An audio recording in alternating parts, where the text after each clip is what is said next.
Border Patrol and Customs officials say they're understaffed and overworked, and it's having an effect on morale. The agency claims nearly 800 officials were assaulted last year, an increase of more than 70% from 2016. That's despite the news that apprehensions overall dropped to their lowest level since the early 1970s. Homeland Security says the uptick in violence against its agents is directly tied to cartel activity and drug and human smuggling.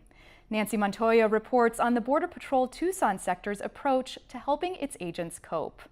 I'm choosing my words carefully. Our officers are at a breaking point.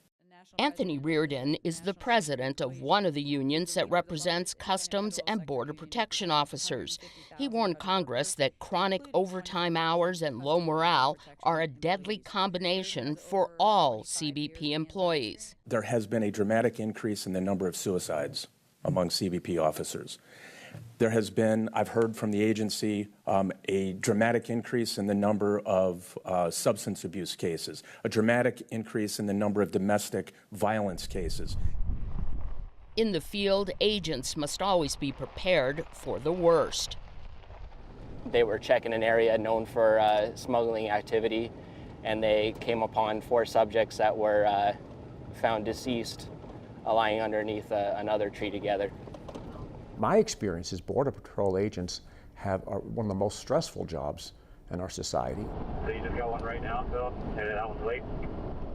My name is Kevin Gilmartin. I'm a police psychologist. Gilmartin retired from the Pima County Sheriff's Department after 20 years working with officers in crisis.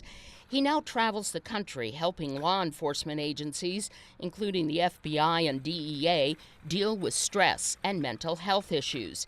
He says Border Patrol agents are impacted by all the stresses other law enforcement officers face, but have the added issue of isolation and vilification. Border Patrol agents can be from New York, from California, from Montana. Then they're sent to the border. They walk into an environment that is pretty hostile. They don't have a constituency, for the most part, in the communities that they work in. So they lose all the resiliency factors of extended family, the resiliency factors of a community that they've been woven into.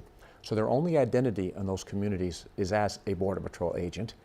And in those communities along the border, La Migra is not held in high esteem. And as that happens over the course of years, then we have profound depression, post-traumatic stress disorder, and we do get the escalating rates of suicide in our officers. While Border Patrol will not give out exact numbers, according to the International Association of Chiefs of Police, every year more law enforcement officers, including Border Patrol agents, die by suicide than are killed in the line of duty. The rate, says the association, is 2.5 times that of the general public.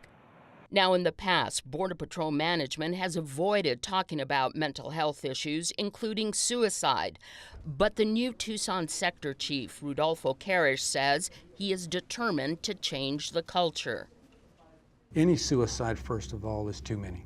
Now, before coming to Tucson to head up the Tucson sector, Karisch took leave from a Texas sector to help put together a national resiliency task force. Karisch was key to forcing a national conversation about the issue that impacts all 20,000 Border Patrol agents across the country.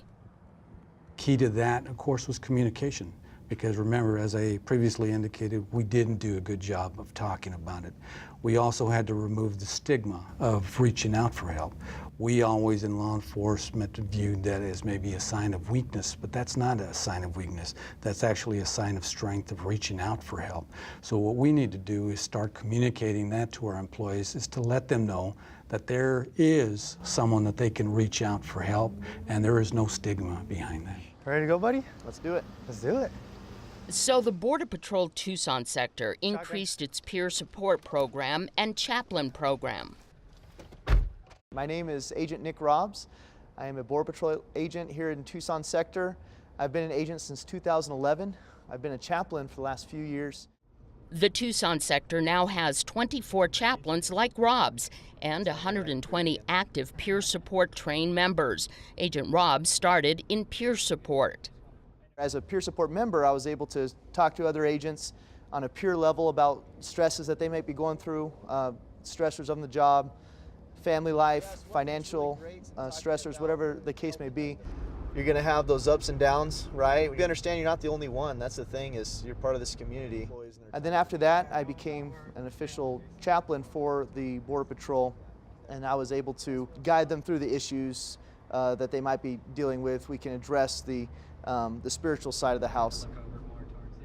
Oftentimes, if you're feeling that stress and anxiety, if you're having substance abuse, if you're having problems at home and stuff, they all lead to it, including the finances. So we need to continue to look at everything that we can provide for our employees to make sure that they can cope with the stressors of daily life, that they can find someone to turn to for help if they're getting in financial difficulties. And that's why we have a lot of these special programs now, is to help the employees understand is that there is hope, that they can reach out to someone. But you know, a lot of agents, I would imagine, are saying to themselves, yeah, this is really good that they're trying to help us, but I don't trust them. What if I say something or do something or ask for help that is going to result in me losing my job? What do you say to the agent about that? Well, I will tell them, first of all, with the Employee Assistance Program, which we refer to as EAP, completely confidential. I mean, you have licensed professionals who can help you, whether it's getting counseling in person, by phone, mobile app, or actually sitting down and talking to somebody.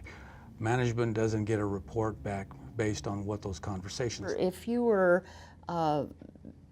feeling stressed out, would you, as the guy at the top, would you take your own advice? Absolutely. Why wouldn't I? At the end of the day, it's the pain to our families of what we leave behind when we don't take that opportunities to reach out. I think for most people who do commit suicide, it's the loss of hope. What we've got to do is make sure that we can convey to them that there is hope, regardless of who you turn to. If it's somebody in the organization or outside of the organization, there is someone who can help you regardless of the problems that you're facing. Rodolfo Karisch says that is the message he is conveying to all 3,700 agents in his command in the Tucson sector.